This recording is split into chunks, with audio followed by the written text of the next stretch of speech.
귀한 믿음의 찬양 감사합니다. 때로는 너무 뻔한 이야기를 해야 할 때가 있습니다. 너무 내용이 보이는 말씀을 전해야 할 때가 있습니다. 절기 때 전하는 말씀들이 특별히 좀 그렇습니다. 그러나 그렇다 할지라도 이런 이야기를 하지 않을 수 없는 것은 이런 절기를 통해서 하나님이 우리를 향하신 뜻을 다시 한번 되새기고 우리의 자세를 돌아봐야 할 때이기 때문에 그렇습니다. 오늘은 어버이 주일입니다. 그래서 오늘 설교의 제목도 어버이에게 순종하라는 것입니다. 오늘 설교의 제목을 보면서 많은 사람들이 생각했을 것입니다. 오늘 부모님께 순종하라는 말 하겠구나, 부모에게 잘하라는 말 하겠구나, 부모님 공경하라는 말 하겠구나, 그런 생각을 했을 것입니다. 맞습니다. 오늘 그런 이야기 할 겁니다. 오늘 그런 내용의 말씀을 전할 것입니다. 이런 절기 때에 그런 말씀을 전하지 않으면 부모를 대하는 바른 태도에 대해서 가르치는 본문의 말씀을 설교하기가 쉽지 않습니다. 그래서 이런 기회가 되었을 때 다시 한번 우리가 부모를 대하는 태도가 바른지 성경적인지 하나님 뜻에 합당한 것인지를 다시 한번 돌아보고 성경적으로 부모를 대하는 바른 태도들을 다시 한번 마음속에 되새기는 기회가 될 수 있기를 바랍니다. 부모를 공경하고 부모에게 순종하라는 것은 신구약 성경 전체를 통틀어서 강조되고 있는 중요한 성경의 주제 중에 하나입니다. 성경 부모를 공경하지 않는 자는 심지어 돌로 쳐 죽이라 라고까지 말씀하고 있습니다. 또한 부모를 공경하는 자는 하나님께서 복을 내리실 것이라고 약속하기도 하고 있습니다. 그만큼 부모를 공경하는 것이 귀한 일이고 중요한 일일 뿐 아니라 또 그만큼 부모를 공경하는 것이 생각만큼 쉽지는 않은 일이라는 것을 성경이 우리에게 말씀해 주고 있습니다. 부모를 공경하는 것은 단순히 부모를 공경하는 것에 그치는 것이 아닙니다. 부모를 공경하는 것은 부모를 공경하라고 하신 하나님의 말씀을 따르는 것입니다. 부모에게 순종하는 것은 단순히 부모에게 순종하는 것이 아닙니다. 부모에게 순종하라 하신 하나님께 순종하는 것입니다. 그래서 부모에게 순종하지 않고 부모를 공경하지 않는 것은 단순히 부모에게 순종하지 않고 부모를 공경하지 않는 것에 그치는 것이 아니라 부모를 공경하라 하신 하나님의 말씀을 거역하고 부모에게 순종하라 하신 하나님의 말씀을 불순종하는 죄가 된다는 사실을 먼저 기억해야 할 것입니다. 그리스도인은 어떤 일을 하든지 무슨 상황 가운데서도 그 기준이 성경이어야 합니다. 성경이 무엇이라고 말하는지가 기준입니다. 하나님께서 어떻게 가르치시는지가 기준입니다. 세상의 가치가 기준이 되면 안 됩니다. 세상의 풍조나 세상의 유행이 기준이 되어서는 안 됩니다. 타락이란 무엇입니까? 타락이란 하나님의 말씀의 기준을 버리고 자기의 기준을 따라가거나 세상의 기준을 따라가는 것을 타락이라고 말씀드릴 수 있습니다. 에덴 동산에서 사탄이 뱀의 모습으로 하와를 찾아왔습니다. 그가 하와에게 말합니다. 참으로 하나님께서 동산의 모든 나무의 열매를 먹지 말라 했느냐 묻습니다. 그랬더니 하와가 대답합니다. 동산에 있는 다른 나무들은 먹을 수 있으나 동산 한가운데 있는 선악을 알게 하는 나무의 열매는 먹으면 안 된다고 그랬다. 그렇게 대답을 합니다. 그러자 사단이 다시 하와에게 말합니다. 너희가 결코 죽지 않을 것이다. 너희가 그것을 먹는 날에는 너희 눈이 밝아져서 하나님처럼 지혜롭게 될 것이다. 그렇게 얘기합니다. 그 이야기를 듣고 하와가 다시 한번 선악과 나무를 바라봅니다. 여러분, 하와가 선악과를 그날 처음 봤을까요? 얼마나 자주 얼마나 많이 봤을까요? 왜냐하면 선악과는 어디서나 볼 수 있는 동산 한가운데 있는 나무였기 때문에 그렇습니다. 다른 날 선악과를 바라볼 때는 선악과를 통해서 하나님이 보였습니다. 그렇지, 이 땅의 모든 것들은 내가 마음대로 누리지만 내가 만든 거나 내가 주인이 아니야. 하나님이 주신 것이지, 하나님이 주인이지. 주인 대신 하나님이 계시지. 선악과를 볼 때마다 그 생각이 들었다는 거예요. 저것은 내가 먹을 수 없는 거지, 먹으면 안 되는 거지, 먹으면 죽는 거지, 그런 생각을 했다는 거예요. 그런데 내 생각이 사단에게 사로잡히고 하나님의 말씀의 기준이 아닌 다른 기준으로 그 선악과를 바라보니까 갑자기 먹음직스럽고 보암직스럽고 먹으면 지혜롭게 할 만큼 탐스럽게 보이는 나무로 딱 보이는 겁니다. 그래서 그가 선악과를 따먹고 자기와 함께한 자기 남편에게도 주어 먹게 했다. 성경은 그렇게 기록하고 있습니다. 성도의 삶을 영적인 전쟁에 비유합니다.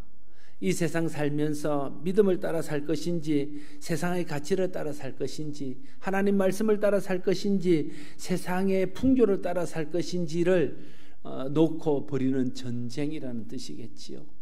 그래서 이런 영적인 전쟁의 다른 말은 진리 전쟁입니다. 우리는 진리 전쟁 가운데 있습니다. 하나님의 말씀인 진리의 기준선에 서서 진리를 따라 살 것인지, 아니면 진리 밖에 있는 세상의 가치나 세상의 기준이나 세상의 풍조를 따라 살 것인지, 그것을 결정하고 그것을 선택해야 되는 진리 전쟁 가운데 우리가 서 있다는 거예요. 그래서 어떤 사람은 모든 상황과 모든 형편 가운데서도 하나님 말씀 기준에 서서 하나님 말씀을 따라 살아서 이 진리 전쟁에서 승리하는 사람이 있고, 또 어떤 사람은 아담과 하와가 그랬던 것처럼 세상을 바라볼 때에 하나님의 말씀의 기준에서 보지 않고 사단의 유혹과 유혹에 이끌린 욕심의 마음으로 세상을 바라보니까 세상이 보암직도 하고 먹음직도 하고 탐스럽기도 해서 세상의 기준을 따라 살기도 한다는 거예요. 그렇게 세상의 기준을 따라 살 때에 우리는 진리 전쟁에서 실패했다, 혹은 진리 전쟁에서 패배했다 이렇게 말씀드릴 수 있습니다. 아담과 하와는 하나님의 말씀을 따르지 않고 사단의 말을 따름으로써 진리 전쟁에서 패배했습니다. 사단은 오늘도 우리를 세상에 먹음직하고 보암직하고 지혜롭게 할 만큼 탐스러운 것들로 유혹합니다. 그래서 오늘 많은 사람들이 아담과 하와처럼 하나님 말씀을 버리고 세상을 따라가서 진리 전쟁에서 실패하는 사람들이 있습니다. 그리스도인들은 그리스도를 따르는 사람입니다. 그리스도의 본을 따라가는 사람들이죠. 그리스도께서 우리에게 보이신 본이 뭡니까? 빌립보서 2장에서 그리스도께서 우리에게 보이신 본에 대해서 말하고 있습니다. 예수 그리스도는 하나님의 본체시지만 하나님과 동등됨을 취하지 않고 죽기까지, 십자가에 달려 죽기까지 온전히 하나님의 뜻에, 하나님 말씀에 순종했다는 것이 그리스도의 삶이고 그리스도의 삶이 우리에게 주는 그런 본입니다. 그러면 우리가 그리스도를 따라 산다는 것은 그리스도께서 온전히 하나님의 말씀, 하나님 뜻에 순종한 것처럼 우리도 매 순간 하나님의 뜻에, 하나님의 말씀에 순종하게 될 때에 우리는 그리스도를 따라 사는 것이다 말씀할 수 있는 것입니다. 그리스도를 따라 살아야 우리가 진리 가운데 서 있을 수 있습니다.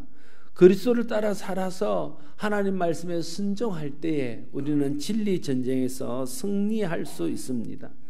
그리스도인은 모든 면에서 진리를 따라야 됩니다. 세상 말이나 세상 풍조나 세상 가치나 세상의 유행과 다를지라도 하나님의 말씀이면 그 하나님의 말씀을 따라야 됩니다.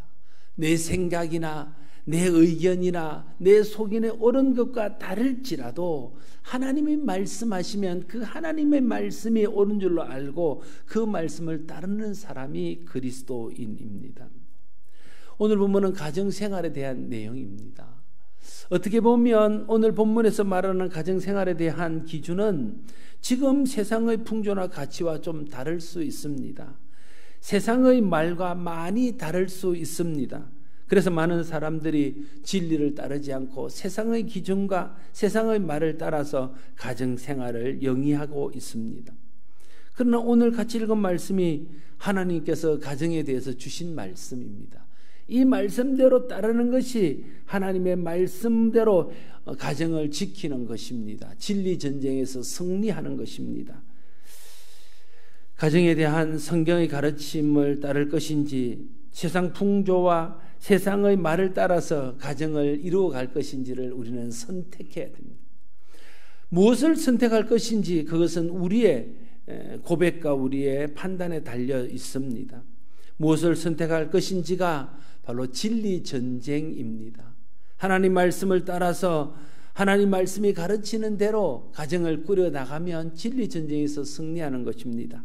그러나 하나님의 말씀이 현실에 맞지 않다고 생각하고 오늘의 풍조와 다르다고 생각해서 오늘의 현실에 맞는 풍조를 따라가면 그건 진리 전쟁에서 지는 것입니다. 말씀을 따르지 않는 것입니다. 성경이 말하는 가정의 진리는 무엇입니까? 이렇게 말합니다. 아내들아, 아내에게 하는 말입니다. 남편에게 복종하라. 이는 주 안에서 마땅하니라 말하고 있습니다. 이것이 아내를 향한 하나님의 뜻이요 아내들에게 주시는 진리입니다. 남편들에게 말합니다. 남편들아, 아내를 사랑하며 괴롭게 하지 말라. 이것이 남편들에게 주시는 진리입니다. 하나님의 말씀입니다. 자녀들에게 말씀하십니다. 자녀들아, 모든 일에 부모에게 순종하라. 이는 주 안에서 기쁘게 하는 것이니라. 이것이 자녀를 향한 하나님 뜻이고 자녀들에게 주시는 하나님의 말씀이요 진리입니다. 아비들아, 너희 자녀를 노엽게 하지 말지니 낙심할까 함이라. 이것은 부모에게 주시는 하나님의 말씀이며 부모를 향한 하나님의 진리입니다. 세상의 가르침이나 세상의 풍조와 상관없이 이 말씀을 따를 때 진리 전쟁에서 승리하는 것입니다.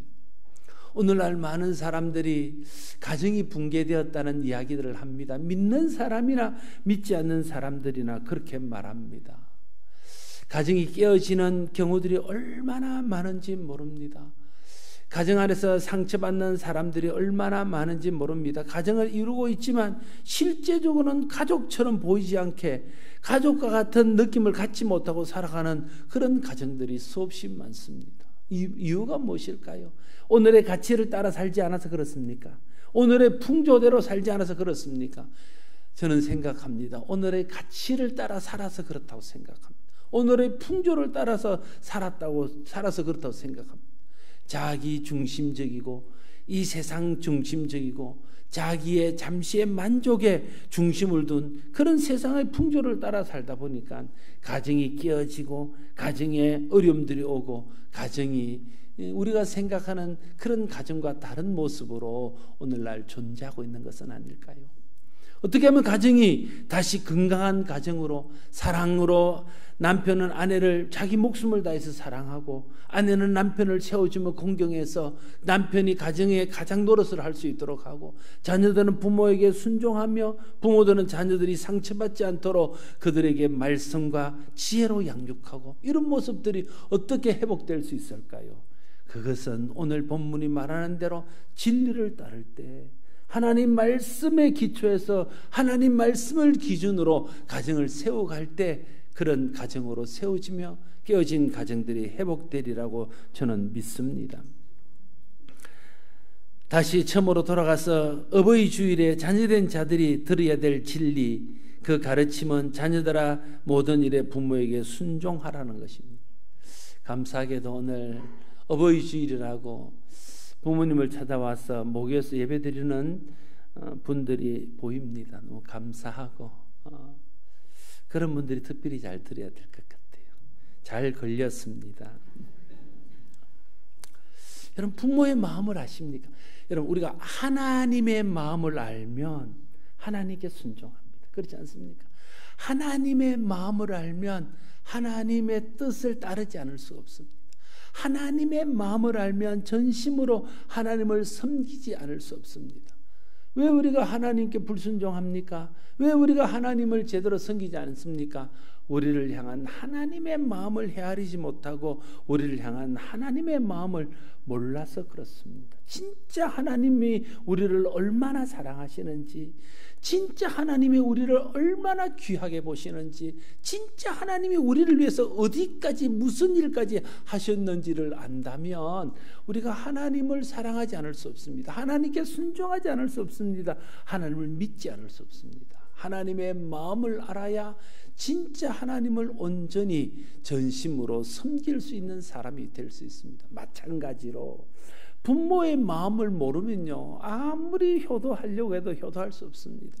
부모의 마음을 모르면요, 아무리 순종하려고 해도 순종이 잘 안 됩니다.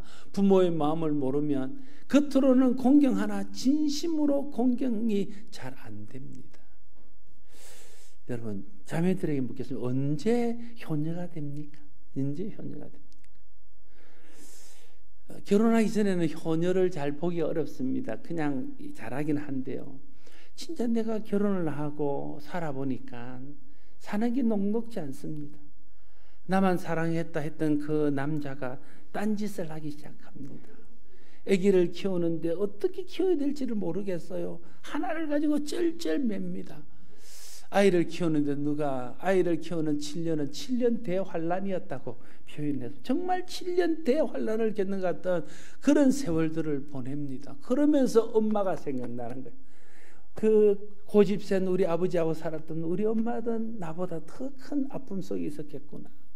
나를 키울 때 내가 아플 때 그렇게 나를 업고 병원으로 뛰고 사방으로 다 다니면서 우리 엄마가 나를 그렇게 키웠겠구나. 그런 생각들이 탁 마음에 들어오는 거예요.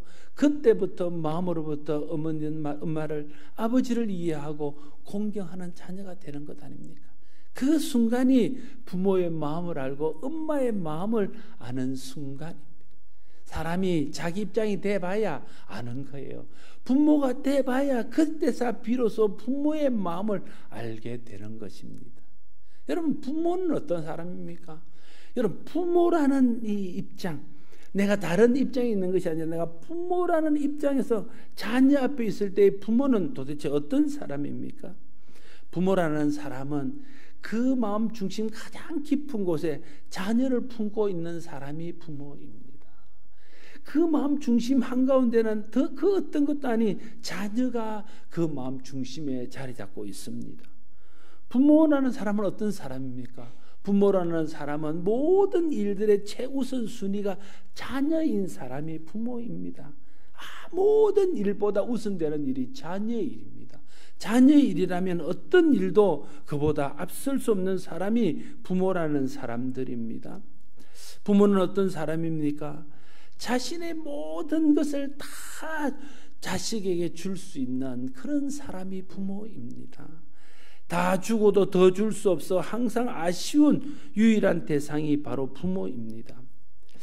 부모의 사랑은 하나님의 사랑의 축소판입니다. 하나님께서 부모를 자녀 양육의 대리자로 삼으셨습니다. 그래서 부모의 마음속에는 하나님의 마음이 있어요. 부모의 사랑 속에는 하나님의 사랑이 있습니다. 부모로서 자녀를 대할 때에 그 자녀를 대하는 마음은 하나님의 마음입니다. 독생자를 아낌없이 십자가에 내어주기까지 우리를 사랑하셨던 그 하나님의 사랑이 부모의 마음속에 있어서 자녀를 위하여 죽기까지 모든 것을 내어주는 사랑을 하고 있는 겁니다. 그래서 부모의 마음속에는 하나님의 사랑이 있고 부모는 하나님의 사랑으로 자녀를 사랑하는 것입니다. 세상적으로 훌륭한 부모든 그렇지 못한 부모든 인격적으로 성숙한 부모든 그렇지 못한 부모든 신앙이 좋은 부모든 신앙이 없는 부모든 이것은 변함없는 누구에게나 있는 것들입니다. 그래서 부모는 다른 사람에게는 몰라도 자녀에게는 공경받아 마땅한 분들입니다. 자녀들은 다른 사람은 몰라도 자기 부모는 공경해야 되는 사람인 것을 알아야 됩니다. 모든 부모의 마음속에는 무엇보다 자녀가 잘 되기를 바라는 소망이 있습니다. 신방을 다녀보면 기도 제목을 말하는데 항상 제일 먼저 하는 기도 제목이 자식들 기도 제목이에요. 자기 기도 제목을 좀 이야기하지. 아니, 자기 집에 함께 사는 자식들은 그렇다 치고 이미 시집가서 가정을 이루고 장가가서 가정을 이루고 있는 그 자식들 기도 제목을 끊임없이 부탁합니다. 그게 부모예요. 그게 부모의 마음입니다. 나는 좀 잘못될지라도, 나는 좀 어려울지라도 내 자녀는 잘 되기를, 내 자녀는 형통하기를 바라는 마음이 모든 부모들 마음속에 있는 부모의 마음입니다. 그 마음을 안다면 어떻게 부모에게 순종하지 않을 수 있겠습니까? 그 마음을 안다면 어떻게 부모를 공경하지 않을 수 있겠습니까? 그래서 우리는 부모에게 순종해야 됩니다. 부모님을 공경해야 됩니다. 장사익이라는 소리꾼이 있습니다. 참 한이 절절히 서린 목소리로 노래하는 사람인데 그분이 부른 노래 중에서 꽃구경이라는 노래가 있습니다. 혹시 아십니까? 그 가사가 이렇습니다. 어머니 꽃구경 가요. 제 등에 업혀 꽃구경 가요. 세상이 온통 꽃 핀 봄날에 어머니는 좋아라고 아들 등에 업혔네. 마을을 지나고 산길을 지나고 산자락에 휘감겨 숲길에 짙어가자. 아이 구머니나 어머니는 그만 말을 잃더니 꽃구경 봄구경 눈 감아 버리더니 한 움큼씩 한 움큼씩 소립을 따서 가는 길 뒤에다 뿌리며 가네. 어머니 지금 뭐 하나요? 솔잎은 뿌려서 뭐 하나요? 아들아 아들아 내 아들아 너 혼자 내려갈 길 걱정이구나. 길 잃고 헤맬까 걱정이구나. 자녀는 이제 나이 들고 병든 어머니를 꽃구경 간다고 속여서 산에 갖다 버릴 참입니다. 그래서 그 어머니를 얻고 산으로 들어갑니다. 어머니가 처음에는 꽃구경 가는 줄 알고 좋아했다가 나중에는 그를 버리러 가는 줄 알고 깨닫습니다. 그때부터 솔잎을 따서 뒤에다 뿌립니다. 아들이 묻습니다. 솔잎은 왜 뿌리나요? 네가 혼자 돌아가는 길에 길을 잃고 헤맬까? 그래서 내가 그 길을 잃지 않으라고 솔가지를 뿌리노라. 그게 노래 가사예요. 유행가지만 세상적인 노래지만 참 부모의 마음을 너무나 잘 표현한, 부모의 마음을 너무 단적으로 보여주는 노래인 것 같아서 설교 시간이지만 제가 한번 소개를 합니다. 부모의 마음은 이렇습니다. 자식이 자기를 해하려는 순간까지도 그 자녀를 향한 걱정을 놓지 못하는 것이 부모의 마음입니다. 자식은 귀찮아서 부모를 내다 버리고 싶을 때 그 순간에도 부모는 그 자식이 그러고 난 후에 받을 상처, 그 후에 입을 그런 마음의 아픔을 먼저 걱정하며 위로하는 것이, 그것이 부모의 마음이라는 것입니다. 하나님이 까닭없이 부모를 공경하라 하셨겠습니까?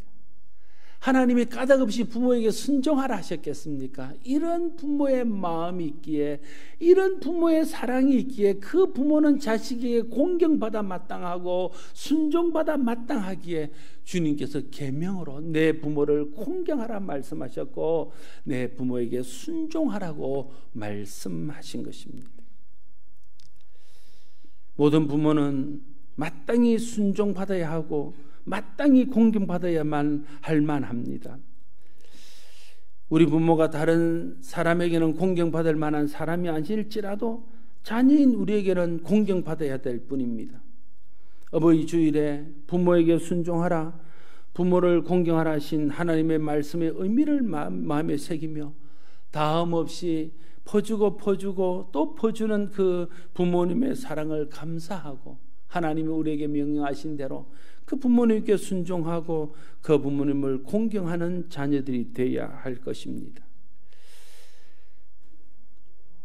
부모님을 세상에서 보내고 천국에 보내고 이 세상에 공경할 부모님이 없으니까 어버이날이 올 때 마음이 참 무겁습니다. 송강정철 선생님이 읊었던 그 시조처럼 어버이 살아실 때 성기기를 다하여라.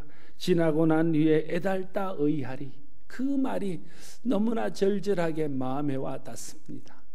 부모님 계실 때 부모님께 순종하십시오. 나중에 후회합니다. 부모님 계실 때 부모님께 효도하십시오. 나중에 후회합니다. 부모님 계실 때 부모님을 공경하십시오. 나중에 후회합니다. 부모님을께 효도하는 것이 마땅한 것이고 부모를 공경하는 것이 마땅한 것이고 부모에게 순종하는 것이 마땅한 것입니다. 또한 그것이 하나님의 명령이고 진리이고 하나님의 말씀입니다.